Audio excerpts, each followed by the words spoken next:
الشيطان الرجيم. بسم الله الرحمن الرحيم.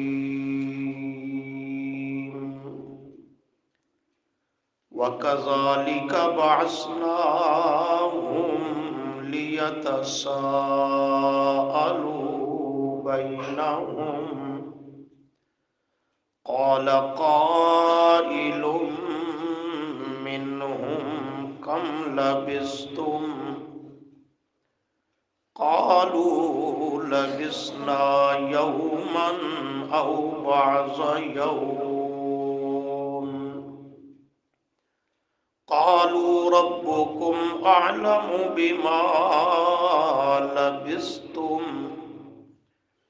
فابعثوا أحدكم بورقكم هذه إلى المدينة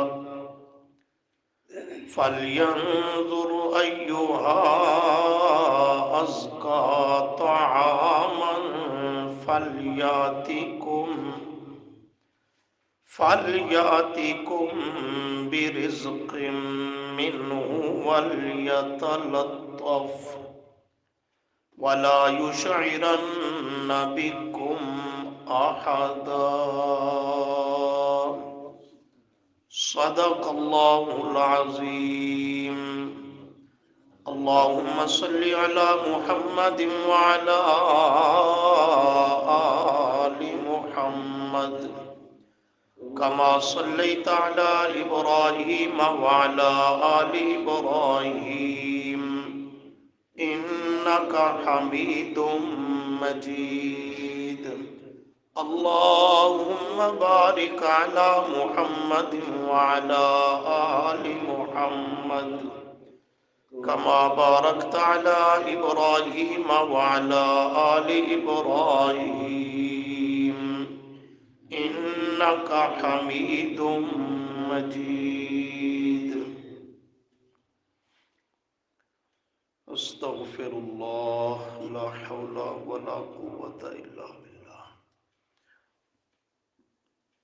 اصحاب کہف کا تذکرہ کرتے ہوئے گزشتہ سبق میں آپ حضرات نے سنا کہ اللہ تعالی نے 309 سال تک انہیں سلانے کے بعد جب بیدار کیا، جگایا، تو سب سے اول انہوں نے ایک دوسرے سے سوال کیا، پوچھا کہ نیند کی حالت میں کتنا وقت گزرا ہے، نیند کی حالت میں کتنا عرصہ بیت چکا ہے. تو کہنے لگے دن یا دن کا بھی کچھ حصہ. اس پر بات ہو چکی ہے کہ اللہ تعالیٰ نے مسئلہ سمجھا دیا. اولیاء کا شان، مقام، عظمت برحق، لیکن فوت شدہ ہونا تو دور کی بات ہے، سوئے ہوئے ولی کو بھی اپنی سوئے رہنے کی مدت کا بھی صحیح پتہ چل سکتا نہیں ہے، اس لیے کہ ولی عالم الغیب نہیں ہوتا. عالم الغیب کائنات کا اکیلا رب ہے. تو باقی کہنے لگے ربکم اعلم بما لبثتم، تم کتنا وقت نیند کی حالت میں رہے، سوئے رہے، تمہارا رب ہی اسے خوب جانتا ہے، وہی بہتر جانتا ہے، اسی کو صحیح مدت کا علم ہے. لہٰذا ان باتوں میں پڑھنے الجھنے کی ضرورت نہیں ہے. جو کام کرنے کا ہے وہ کریں. وہ کرنے کا کیا کام ہے؟ کہتے ہیں فَبْعَثُوا أَحَدَكُمْ. وہ کرنے کا کام یہ ہے کہ بھوک بڑی ستا رہی ہے، وہ اتنے عرصہ اور مدت جو گزر گئی کچھ کھایا پیا نہیں تھا. یہ تو اللہ کی قدرت ہے کہ زندہ رہے، ورنہ 309 سال تک نہ کچھ کھائے نہ پیے تو عادتاً آدمی زندہ ہی نہیں رہ سکتا. لیکن وہ سب اللہ کی قدرت اور اولیاء کی کرامت جو تھی. تو جب بیدار ہوئے تو بھوک ستانے لگی، تو کہتے ہیں اپنے میں سے ایک ساتھی کو بھیجو کہ وہ جائے اور جا کر کے کھانا لائے، لیکن اس کے لیے چند ہدایات بھی اور انتظامات کا بھی لحاظ رکھے. چنانچہ دیکھو فرمایا فَبَعَثُوا، پس بھیجو. ایک دوسرے کو کہتے ہیں ایک کو منتخب کرو اور بھیجو. احدکم، اپنے میں سے ایک کو، لیکن بھیجو کیسے؟ بِوَارِقِکُم، وارق چاندی کے وہ سکے پیسے، بِوَارِقِکُم اسے پیسے دے کر، سکے وہ دے کر کے بھیجو. حاضی، اسی، الالمدینتی، طرف شہر کے، مدینہ سے مانا مدینہ کا شہر، اسی شہر جو قریب ہے یہاں اسی کی طرف ایک آدمی کو بھیجو اپنے میں سے، اور بھیجو بھی بِوَارِقِکُم، سکے پیسے رقم دے کر. اس لیے کہ اللہ کا ولی بھکاری نہیں ہوتا. ساتھ ساتھ مسئلہ بھی سمجھو نا. آج جو قوم کے بناوٹی اولیاء ہیں یہ اکثر بھکاری ہیں. یہ درباروں کے مجاور، یہ ولایت کے نام پر لوگوں کی جیبیں لوٹنے والے، یہ سب بھکاری. قرآن یہ نقطہ سمجھا رہا ہے، انہیں بھوک نے ستایا، کھانے کی ضرورت پیش آئی تو یہ نہیں کہ باہر کوئی آدمی ایک اپنے میں سے بھیجو وہ بھیک مانگ کے لائے. نہیں، اللہ کا ولی غیور بھی ہوتا ہے، خوددار بھی ہوتا ہے،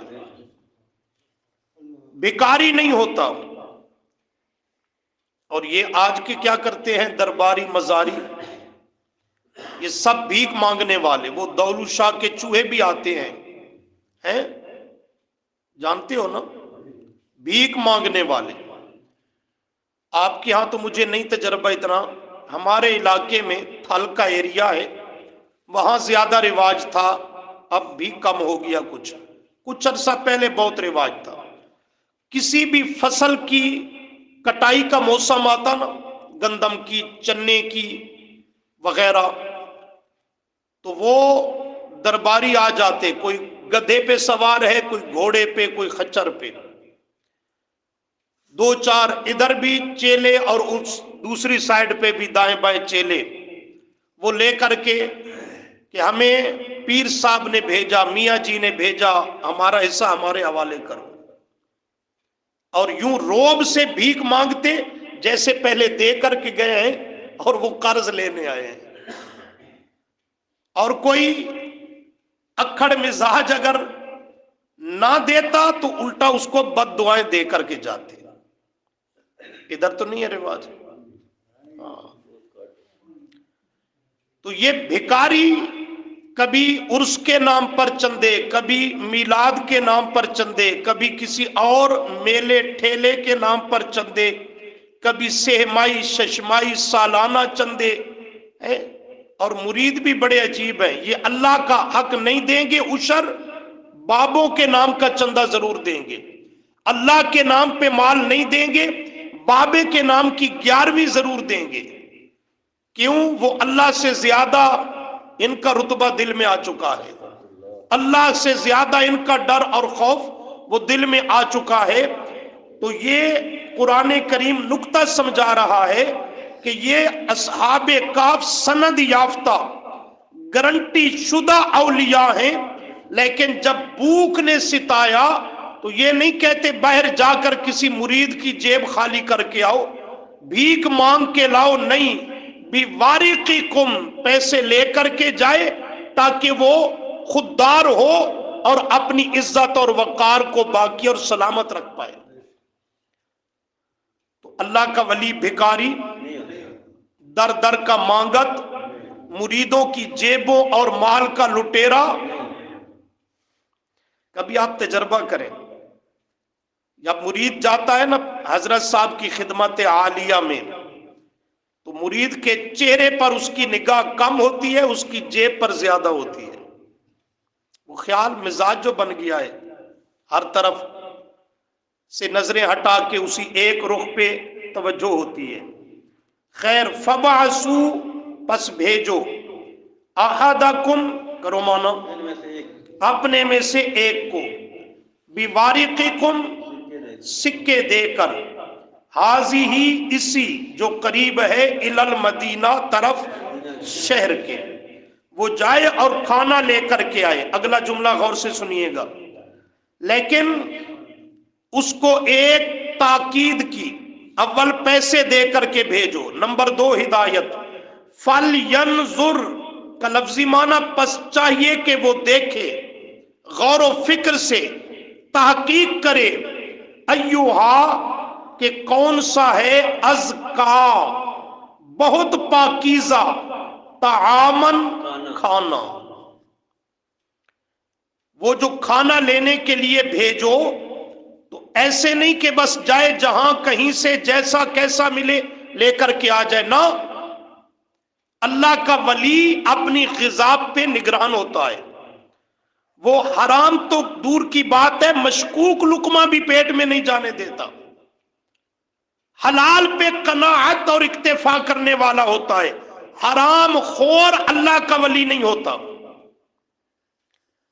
چونکہ یہ جب جس ماحول میں ہجرت کر کے نکلے تھے تو سب کافر مشرک بدعتی بستی کے لوگ تھے اس ایریا اور علاقہ کے. وہ کبھی کسی کے نام پہ ذبح کرتے، کبھی کسی کے نام پہ کھانے دیگیں تیار کرتے، غیر اللہ کے پجاری، غیر اللہ کے نام پر دینے لینے کھانے پکانے کے عادی. تو اس لیے تاکید کر رہے ہیں، خیال کرو. فَلْيَنْظُرْ، پس چاہیے کہ وہ خوب غور و فکر سے کام لے، کھانا خرید کر کے لانے والا تحقیق کرے، ایوہا، کہ کون سا ہے، ازکا، بہت زیادہ پاکیزہ، یقینی حلال، طعامن، کھانا. تحقیق کر کے پاکیزہ، ستھرا اور حلال کا کھانا لے کر کے آئے. کسی مشرک کی ذبیحہ نہ لے کر کے آئے، غیر اللہ کے نام کی 11ویں 12ویں اور کسی دربار پہ اتاری ہوئی دیگ میں سے غیر اللہ کے نام کی نظر و نیاز کو لے کر کے نہ آئے. اس لیے کہ اسے قرآن نے 4 مقام پہ حرام قرار دیا. سن رہے ہو؟ غیر اللہ کے نام کی چیز جو اس کے تقرب کے حصول کے لیے دی جائے، وہ 4 مقام پہ قرآن نے حرام قرار دیا. سبق پہ نشانی رکھو. آ جاؤ دوسرے پارہ میں. بات اللہ کے قرآن کی ہے، بات میری نہیں ہے، اس لیے مسئلہ ایمان کا ہے، اسے سمجھو.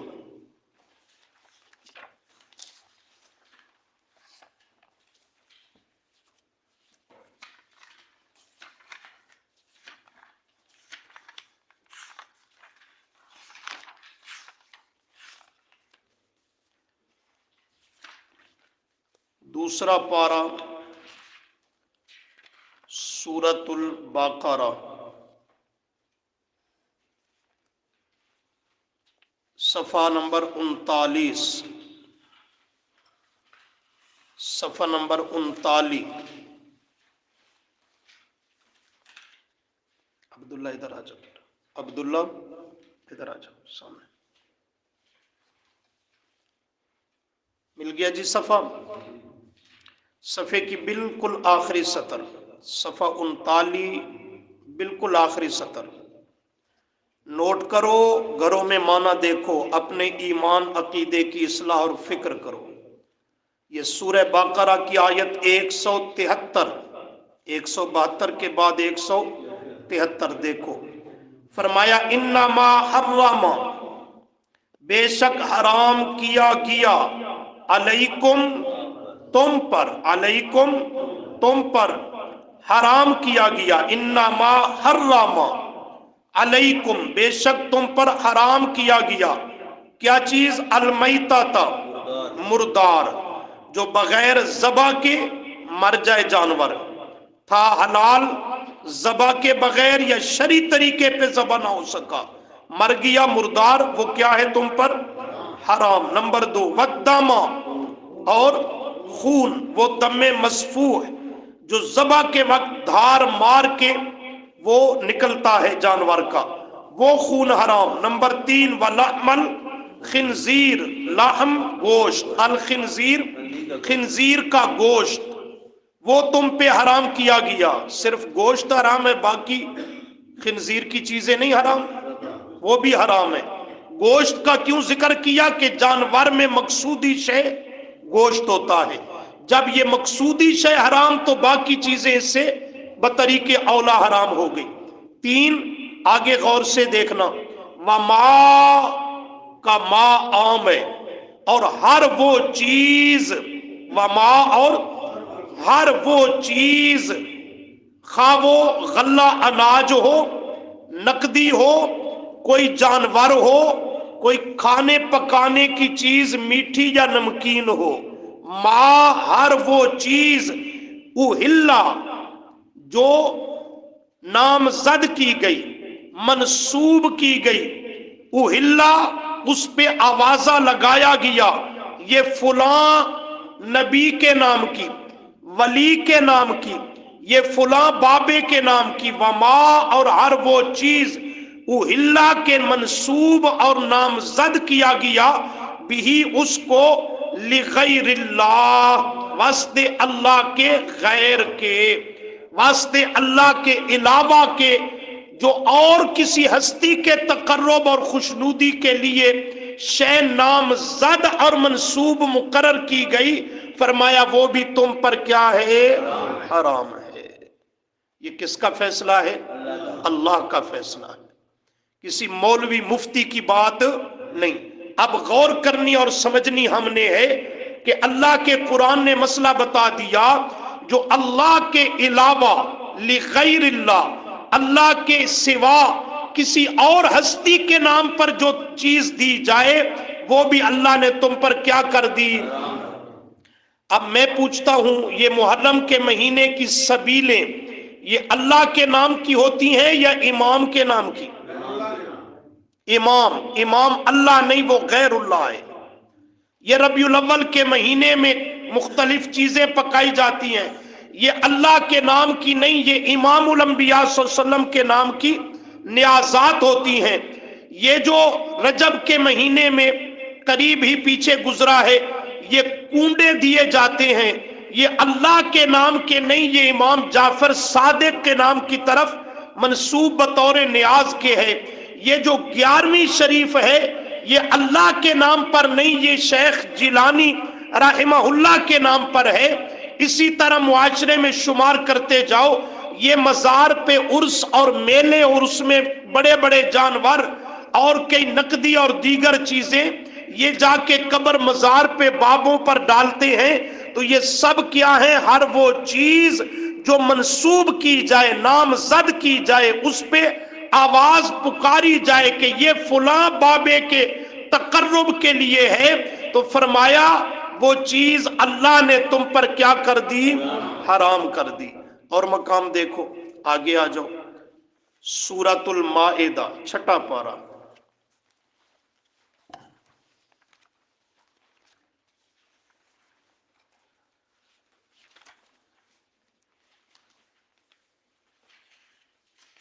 صفحہ 169، 1 169،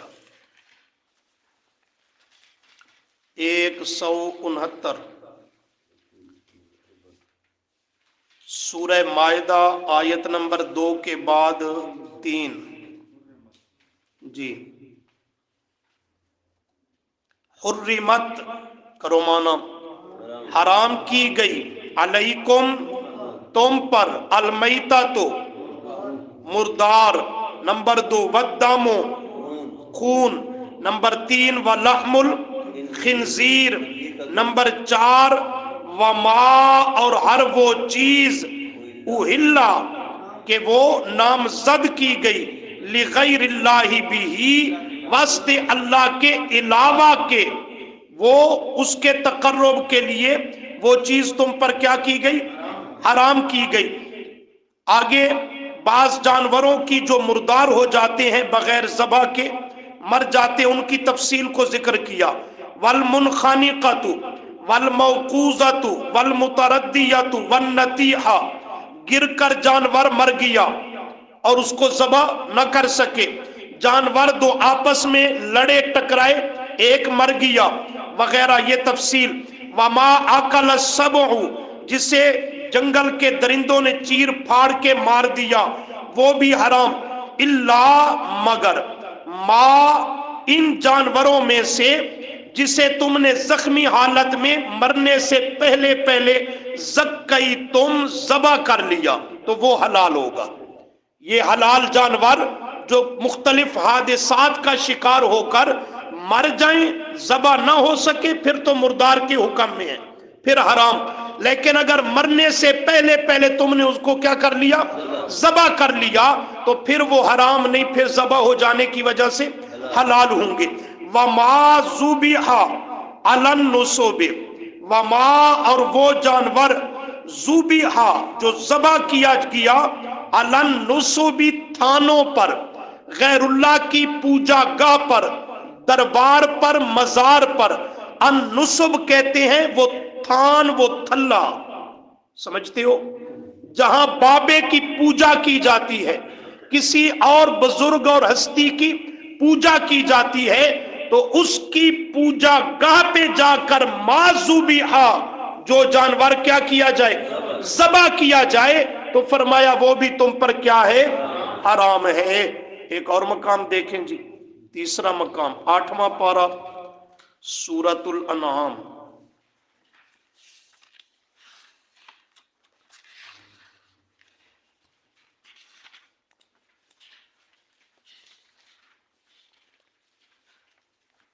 صفحہ 233،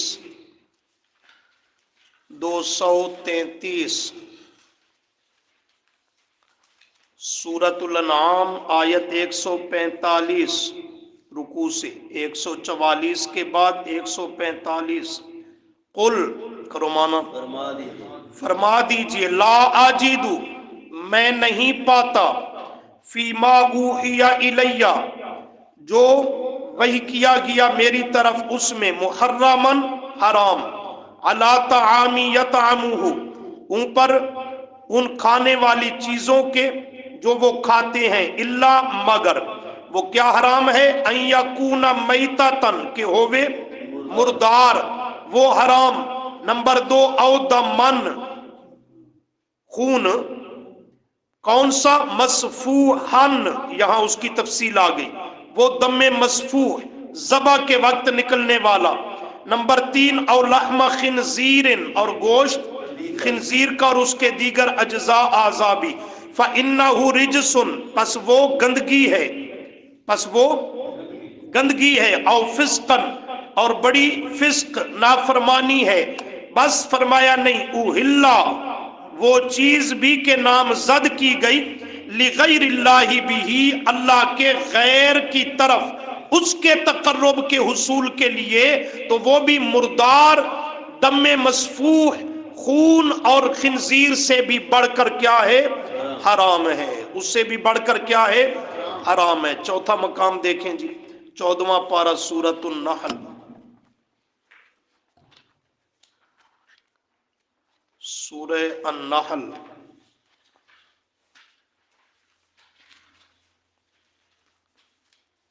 صفحہ 446، 446،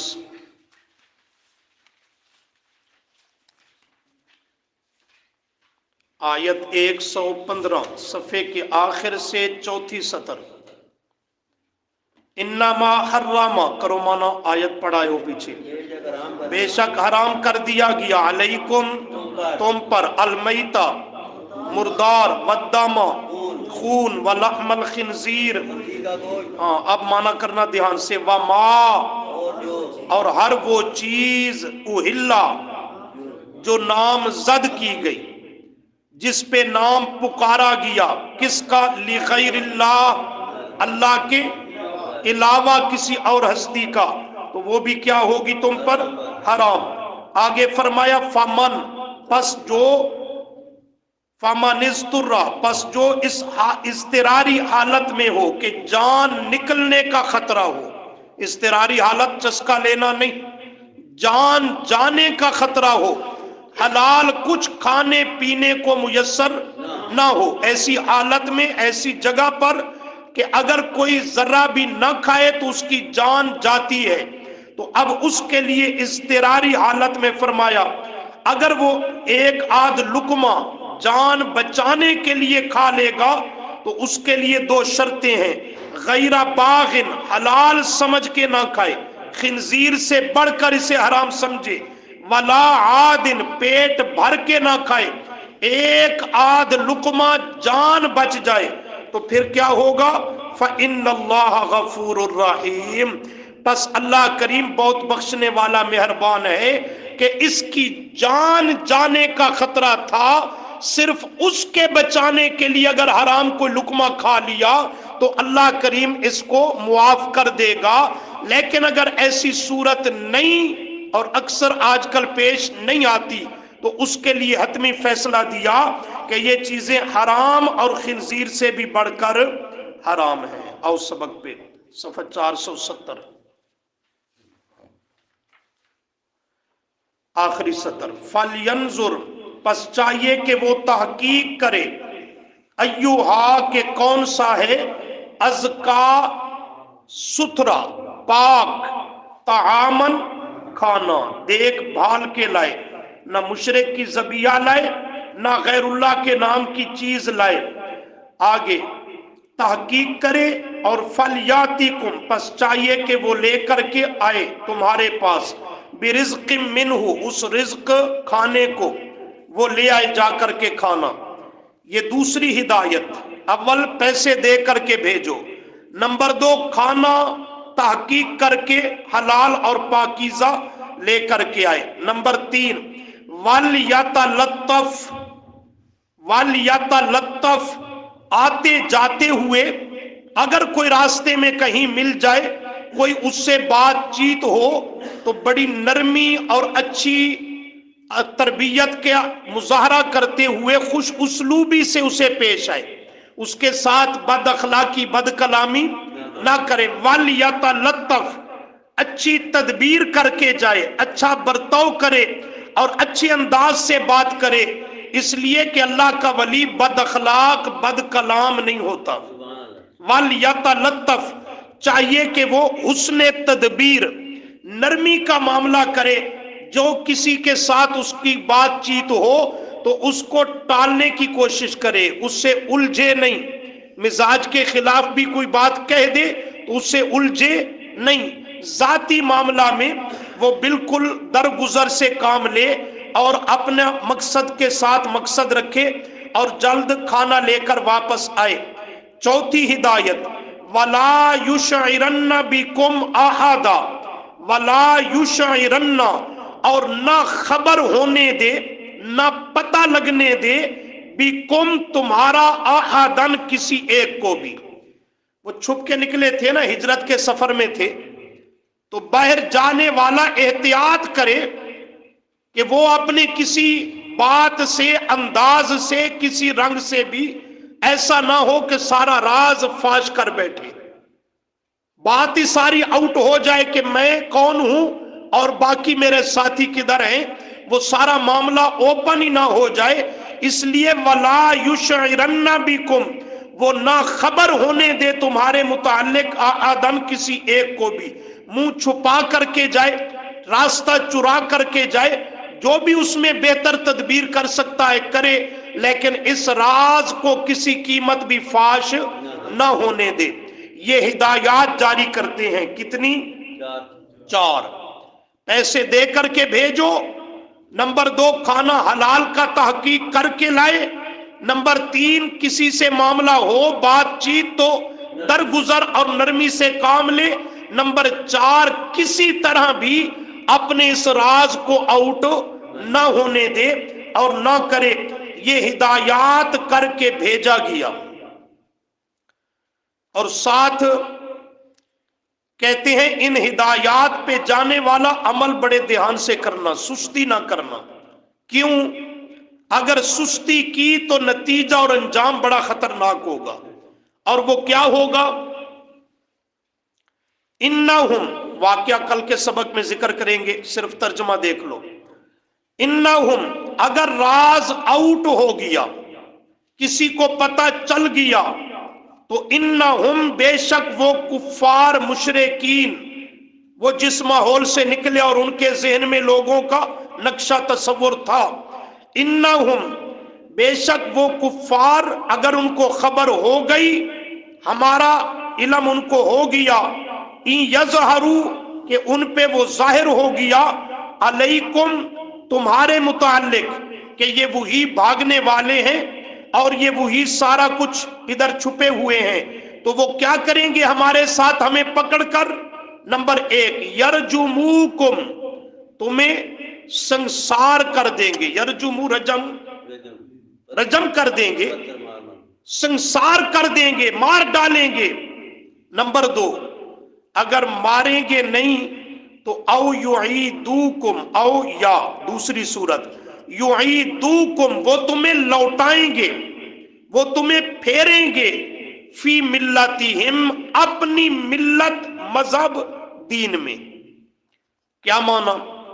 اگر ہم پکڑے گئے تو وہ ہمیں وارننگ دیں گے کہ بہتر ہے کہ تم باپ دادے کے ہمارے دین اور مذہب شرکیہ کفریہ میں واپس آ جاؤ، ہمیں مرتد بنائیں گے، باپ دادے کے دین پر واپس ہمیں لوٹنے کا پر مجبور کریں گے۔ اگر ہم نہیں لوٹیں گے تو وہ ہمیں سنسار کر دیں گے، شہید کر دیں گے۔ تو معاملہ آؤٹ نہیں ہونا چاہیے۔ کہتے ہیں اگر شہید ہو گئے تو ہم تو کامیاب، لیکن اگلا کام تو بند ہو جائے گا، کہ دعوت یہیں پہ بند ہو جائے گی۔ ہجرت تو اسی غرض سے کی ہے، وگرنہ شہادت تو ادھر دقیانوس کے ہاتھوں بھی ہمیں مل جاتی، نکلنے کی گھروں سے ضرورت ہی نہیں تھی۔ نکلے اس خاطر ہیں کہ جا کر دوسرے لوگوں تک یہ پیغام حق پہنچائیں گے۔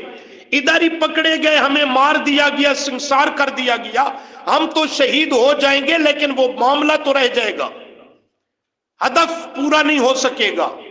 اور دوسری بات، اگر او یعیدوکم فی ملتہم، تمہیں انہوں نے لوٹا لیا مجبور کر کے، فی ملتہم، اپنی ملت، مذہب، دین کفریہ شرکیہ میں، اور ہم دین حق سے پھر گئے، مرتد ہو گئے، تو پھر نتیجہ بہت خطرناک ہے۔ کیا؟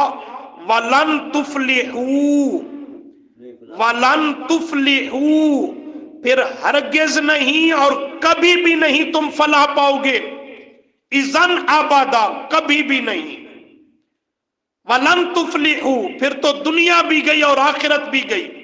دین حق سے پھر جانا تو پھر کبھی بھی تم فلاح اور کامیابی نہیں پا سکو گے۔ اس لیے عافیت اسی میں ہے کہ یہ چاروں ہدایات پر جانے والا عمل کرے، اور ان کا لحاظ رکھتے ہوئے وہ اپنا چھپتا چھپاتا ہوا کھانا لے کر کے واپس آئے، کھانا کھا کر پھر آگے ہم سفر شروع کریں۔ یہ سارے مشورے، تبصرے، ہدایات، تدابیر کر رہے ہیں، منصوبے بنا رہے ہیں، لیکن یہاں بھی ان کی پوری نہیں ہوئی، پوری اللہ کی ہوئی ہے۔ اس کو کچھ اور منظور تھا، وہ ان کا راز آؤٹ کرنا چاہتا تھا اور آؤٹ ہو کر رہا۔ اس کی تفصیل کل کے سبق میں آپ سنیں گے انشاءاللہ۔ تو یہاں تک ان آیتوں کا معنی وہ آپ کے سامنے آ گیا۔ اللہ تعالی عمل کی توفیق عطا فرمائے۔